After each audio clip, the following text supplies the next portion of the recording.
Hi, everyone. Welcome to Spill the Tea Radio, where we interview awesome singer-songwriters and those who influence their lives. Spill the Tea Radio explores the journey, creativity, and inspiration behind the songs. My next guests have a sound that's at once familiar yet new. They write songs to enliven a contemporary nostalgia. Their compelling story-evoking lyrics and elegant vocals combine seamlessly with melodic guitar and harmonies. This Ottawa-based music and life partners create powerful music filled with intimate ideas. So let's spill the tea with Stacy DuBois and Troy Huizinga, also known as Satellite Birdhouse. Welcome to the show. Thanks so much for having us.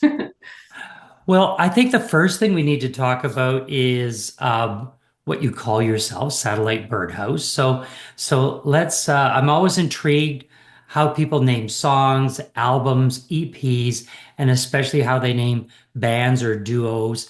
And you have a very unique story behind how you came up with the name Satellite Birdhouse. So. It's a toss-up on this one. So whoever wants to describe it, pinch the other one and you can go ahead. It's always the hardest part, naming a band, I have found over the years, but this one sort of just popped into our lap very naturally. And I have to say, we're very happy with the band name. It's staying power. It still feels exciting to us, and we have people coming up to us all the time on the street being like, hey, your Satellite Birdhouse. It's got that memorable thing. It just so happened we were visiting my father, who took us to a top secret location in Southern Ontario. And we were enjoying the nature, and in a clearing, we saw a tree with a birdhouse in it and a coil winding up to a Bell satellite dish. This is sort of nowhere near, anywhere. Like it wasn't someone's property. It was a seemingly random work of art, and it kind of spoke to us on a deep level. And so when we were driving back to Ottawa that weekend, we thought, hey, Satellite Birdhouse kind of feels like a fun band name. So that's where we got it from. We decided to see if it still felt good a week later, and here we are a few years later and still loving the band name. And it probably works well for social media. Not a lot of satellite birdhouses around. No. Yeah, we're easy to find. I think we're the only one. Yeah. So, Stacy, as I mentioned in the intro, you two are a couple, and I find that works as well. A number of artists that I interview, most of them that I've interviewed are involved with somebody else that's connected to the music business. Either they're a writer or they're a musician or an engineer or something to do with business. So how did the two of you meet? We met at a music school, School of Rock here in Ottawa, as part of a performance program, and Troy was the teacher. And What? yeah. Was that legal? Is that allowed? I'm actually older than him by a couple of years, so it's very legal. It's not as bad Okay, as it might all sound. right, okay. Yeah, so it was a performance program, and I was there to learn more about stage performance because I'd done a lot of singing up until that point, but not performing on a stage. So Troy does a lot of stage coaching. So that's where I met him, and we kept in touch and obviously got along really well. So Troy, who hit on who first? Probably me. She showed up, and like instantly when she started singing, I was like, what are you doing here? I'm supposed to teach you anything? And Right. It was more for the performance aspect, as she's been studying vocals for forever, and is a phenomenal vocalist, but was looking to get out and hit the stage and learn stage moves and that sort of thing. And so when we kind of hit it off, like I seem to remember after the final performance of that group, everybody sort of lingered at the pub where we played, and slowly everybody petered off. And then at the end of the night, it was just the two of us putting some money in a jukebox and sharing tunes. And I think at that moment, I started to realize, oh, I think I like this person. And so that's sort of how that came to be. And she can sing too. Oh, she sure can. Yeah. Stacy, what was the family support like when you said, I've been studying voice. I think I've got a real talent here. I want to make this a career. What was the family support like when you made that announcement? Total support. Yeah, a lot of people in my life have been urging me to get on stage, to perform, to record, and I've always been a little too scared to do it. So yeah, when I finally took that leap, it was just full support across the board. It was like, finally. And Stacy, what about you? Were you one of those young kids that ran around the house at 2 years old, belting out songs? I was singing. This is a little embarrassing, but I do remember my parents used to say that whenever I went to the washroom, I'd be singing. So they'd hear me through the house singing. But I definitely had a point where I stopped doing that. Maybe I should start again. I don't know. But yeah, we had a keyboard in the house that my brother and I like to play on. But I didn't take lessons. I was the band nerd in high school. I also played flute in high school. So Troy and I have that in common. I picked up the guitar as well, but I don't play anywhere near as well as Troy does. But I'm working on that. I use it to help me write songs. That's my main accompaniment for myself. When I listen to your song, especially the one we're going to feature today, the song is it's very simple, but it's so powerful. And and so tell me about your process, Stacy, when you're writing those songs. Is that a conscious thing that you do to keep them simple with powerful messages, or is that just something that organically happens for you? That's a really interesting question because I think right now, for the most part, when I'm writing, there's a lot of thought that goes into, there's a lot of calculated thought strategy going in. I'm trying to really craft the song according to different techniques and tools that I've learned about through like readings and courses and songwriting getaways. But this particular song is the one that Troy was just talking about, which was the first song I wrote.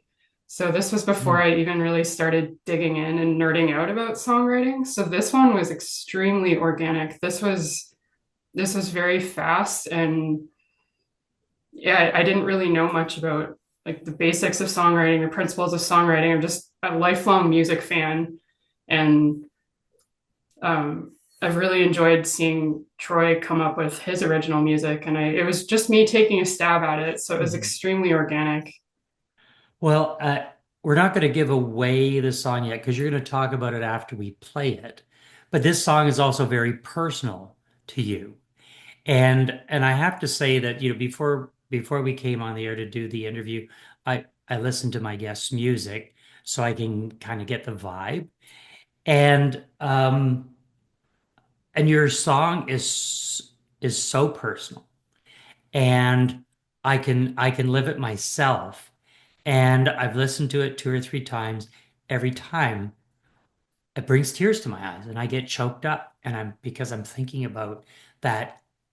It's so personal, and everybody has someone like that in their life that they wish they had that one more afternoon. So as a matter of fact, I'm glad I've got my glasses on right now because I'm starting to tear up as we talk about it. So we're going to move on to to another topic of songwriting process. So, Troy, it sounds like you've had a little bit more experience in the songwriting process.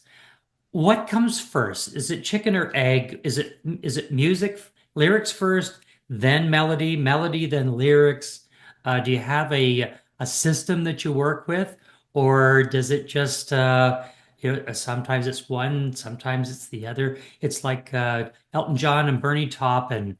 Elton John always did the music, Bernie Taupin always did the lyrics, and they just yin and yanged on that. Hmm. For me, my most comfortable way of writing, uh, I should break this habit, honestly, because you shouldn't be too comfortable, and sometimes it gets me into trouble. But it's melody first, music and melody, and even song structure. I'll have an entire song structure with verses and a chorus melody and a bridge idea before I even have a title. Or before I even know what I want to sing about, it becomes a task of listening to that melody and those chords and asking myself, okay, like what is the feeling here? What is the song asking me to say?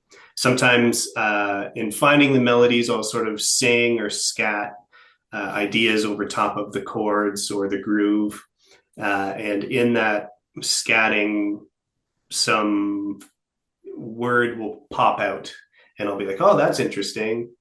I didn't even realize I was thinking about that, and maybe I could talk about this." And I'll sort of elaborate on that, and it becomes sort of like a puzzle, like I'm piecing together a puzzle. That's how I almost always operate. There is a Satellite Birdhouse song that will be out a bit later where I turn that on its head, and sort of I didn't have any musical ideas. I started with the story and I started with the title, and thought about how I wanted to present those ideas and sequence them in an order. And then just sort of following the natural cadence of the language, I developed some chords and melody underneath. For Stace, I think It's all over the place. it's all over the place. It's a bit different. Yeah. Stace has a real well, I love your melodies, I love your chords, but your lyrics really blow my mind, really speak to me. Um, you're able to communicate very deep, personal, complex things about life in such a simple way, and it's very accessible and very mature. And yeah, I absolutely love your songwriting and look up to your songwriting. Wow. Look up to yours. You guys are so great together. I'm telling you, this is We are. like a real love story unfolding right in front of us. Wonderful. But let's get into one of the songs that Stacy and Troy wrote. This song was released in January of 2025 and features Stacy's vocals and Troy on guitar. It's a very simple song that pulls at every heartstring that you have. Let's take a listen to singer-songwriter Stacy DuBois and Troy Huizinga and their song, One More Afternoon. Half a Tuesday gently used, I'm selling it real cheap. It started fine, but now I'm done. It's not the day for me. If we could trade, I would prefer a day that I can have with her, or even just 1 minute would be sweet. Orange pico, yellow Afghan, a Sandy Chesterfield in her front room. Wartime stories, card game banter. Give me apple pie and one more afternoon. Give me apple pie and one more afternoon.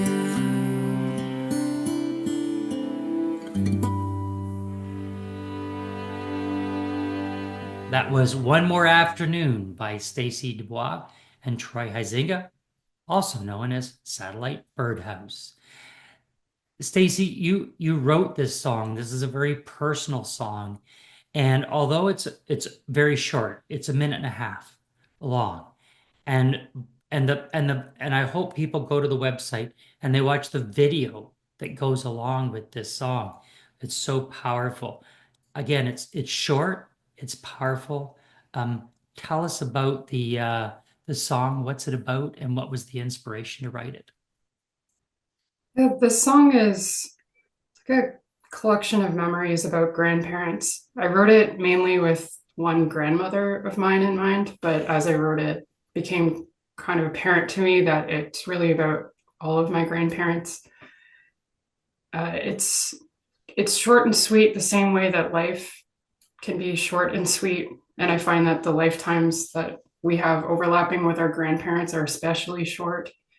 So that's a big part of the song being so short. It's also the first song that I ever wrote. So we were talking earlier about that. It's a song that I just sat upstairs by myself with my guitar and I just played a few chords that I thought sounded nice. And I just let whatever words come out of my brain come out onto the page. And that's what happened. I didn't actually set out to write about grandparents. I didn't really set out to write about anything in particular. It just came out.